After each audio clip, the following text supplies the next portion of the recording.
Welcome. I am Oscula Ultima, or better known as Scully. Today I will be going over how to make one of a few redstone displays in Minecraft. In this episode I am going over the diamond pulse array. Like my other redstone arrays, this one uses redstone lamps, observers, any block as a buffer for the observer, redstone repeaters, and good old redstone dust. The first step is a little counterintuitive. Instead of starting with the lamps, you want to start with the first wall of observer blocks. This is best done by making a wall of any block, as a template, then placing them onto that, then destroying the template blocks.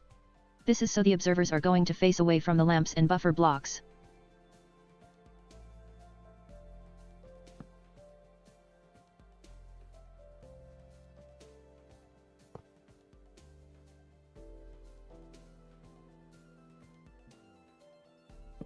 You follow this by a wall of the buffer blocks.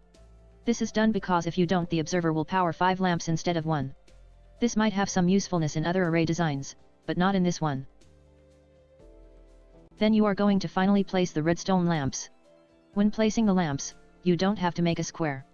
If you would rather another shape, this is where you would change it. You could make different shapes, or even make gaps. It's up to you. Feel free to comment with variations you've found on this display. I love seeing them.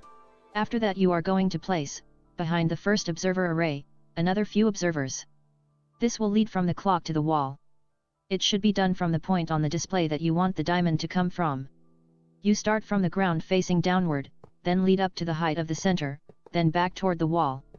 You should start on the ground where you are going to place your redstone clock. I placed my clock in the air, but it isn't necessary.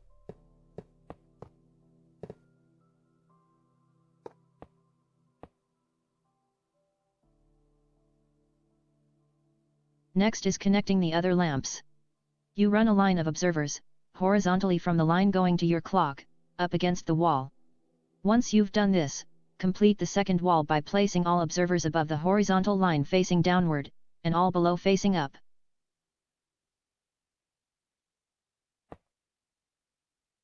Let me just fix this.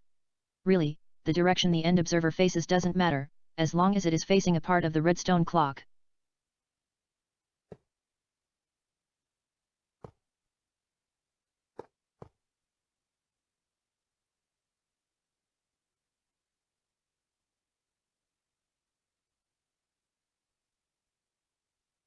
Finally you build your clock.